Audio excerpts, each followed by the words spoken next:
Okay, hi John, this is Lucas and Paddy, and now we are going to demonstrate you our 2D game that we created for our project.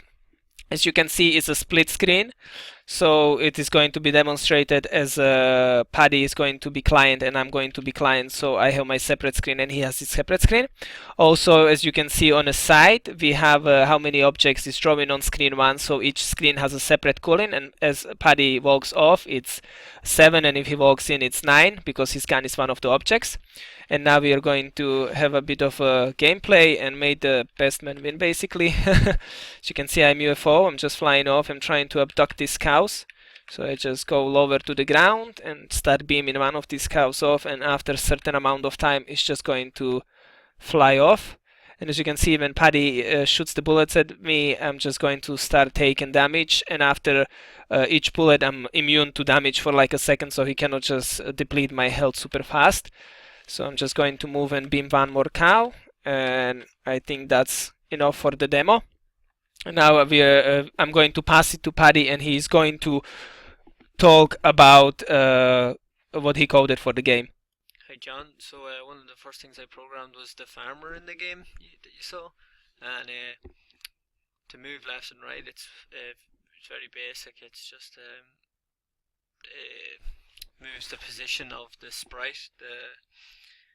Where is it here? The SF sprite here, and it's a collision rectangle. It just moves that across the screen. But one of the cooler things I thought about making it was that we have the animated frames. So basically how it does is it's got a sprite sheet there, and it's got 6 frames for walking right and 6 frames for walking left. The right ones are on the top and the left ones are on the bottom. So when you're walking right, it scrolls through the top 6 frames and loops through them after 100 milliseconds or so. Yeah, 100 milliseconds. Yep. And then when you're walking left, it just picks from the bottom left, and when it's idle, it always goes back to the first one. So you don't get like stuck on some like weird frame for the idle. Another one I thought that was really cool is the gun that the farmer has, which I'll be talking about in a minute. It like swaps arms, and all we did there was like we set its sprite position just from a number that seemed to suit it. So for the gun object, one of the cool things for the gun was the rotation, which was all it was we'd get the sprite, and whenever the player holds down the up or down key, it'd like rotate the sprite around 1 degree, so we get that like nice kind of steady movement, so it wasn't too fast and it wasn't too slow. The gun also can shoot. Sorry, I'll just move to where it is here. So when you press the return, what it does is it will fire a bullet, and then if you hold the key down, it'll wait another like 300 milliseconds before you can fire again. But a cool feature which Lucas programmed is that even if you're like jamming the button, it doesn't fire loads and loads. It still needs to wait from the last time it's shot, which so you can only ever fire every 300 seconds. Then the bullet object. So the bullet is the one that does the damage in the game, and let me just scroll in here.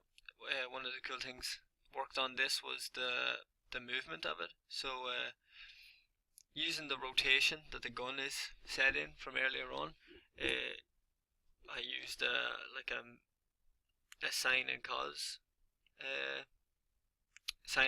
to like get its the diagonal path, so we can figure out like how far it has to go. Oh, sorry, which direction it has to go, and then we have like a time limit set on it, so it doesn't just go for infinity. So after like 3 seconds, I believe it is, it'll like disappear and fade off.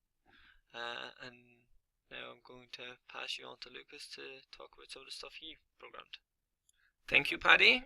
So now I'm going to talk a little bit about what I coded in this game, and the main object was the UFO with the physics applied to it. So each update there is a physics applied to handle input function. So if you have a key pressed, let's say up and down or left and right, there are different acceleration applied to up and down and left and right, and a different velocity, so different maximum speed you can go on UFO left and right and up and down.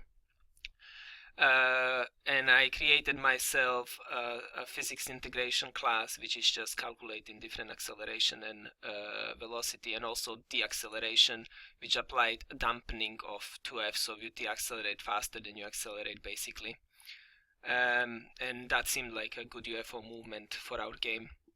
Next, we have the beam on UFO, which is when you press C, you can fire the beam, and when the beam is colliding, is in here, check and apply collision. So when the beam is colliding with cow is taking damage over time, so each 200 millisecond cow will take 1 damage, and when it's dead it'll be removed.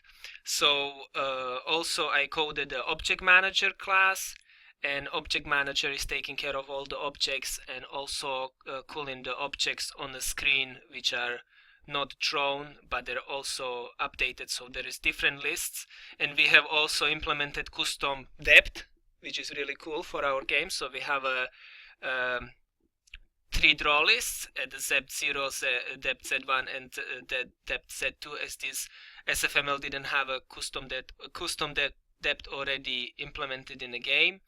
So when we are going to draw the objects, I'm going to set the draw list, and inside of the set the draw list I'm going to clear all these Z depths. I'm going to go through update list, call all the objects which are inside of the screen, and then set the Z depths of the objects, because each object has a Z depth. So let's say I'm going to UFO, I'm going up here, and I can see my MZ index is 2, so UFO is in front of everything.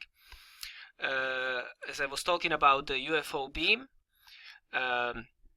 the thing is that player can only fire the beam when he stops. Next, what I did was the cow objects, and they have a collision as well with itself, because I wanted to space the cows evenly, and as they are, their positions are randomly generated, if they collide with each other it'll generate another random position. Then we have a simple cow counter, so whenever it goes to 0 that UFOs win, and if UFO's health goes to 0 then players win, and that is just has a function abduct cow, so whenever the UFO kills off one of the cows it'll call this function.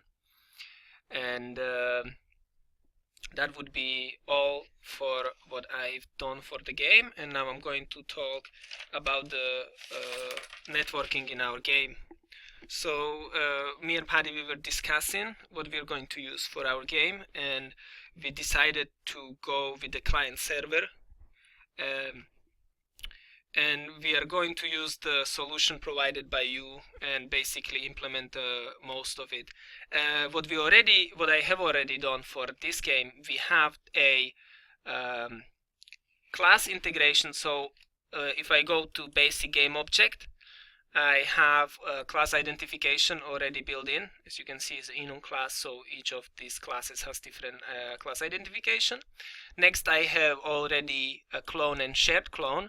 So if we are going to use the object replication, we have the identification for objects, and then we have the replication, so we need to clone the objects, and it can be a little bit adjusted. So let's say this is giving me game object and I have it as virtual function, but let's say I need to return a share pointer of my UFO object, I can just create a new function and it will work because it's tested.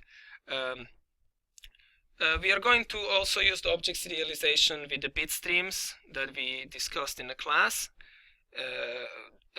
Next, we are going to use the custom reliable UDP, which is with the delivery notification manager and in-flight packets in array, and then acknowledgements. For the latency, we are also going to use the latency optimization from the RoboCat. So I think that would be our networking, and I need to and that would be all. Thank you, Lucas. That was all for the networking.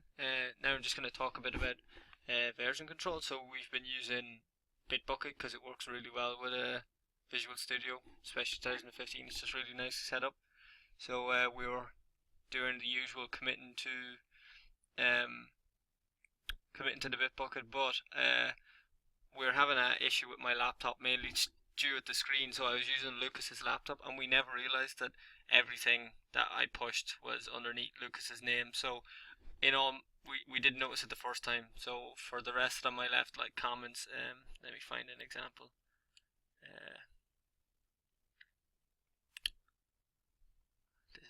Let me just find one here. Like, is it bullet started? Yeah. So like this one here. You'll see I left like a comment, like it's got my name. There's one of them where I left a comment underneath it saying like, oh sorry, we didn't realise, but the rest of them I have my name at the end just to say it's mine. Other than that, this is Bitbucket. That's what we're going to keep using for the next version of the game as well. That's all. Thank you very much.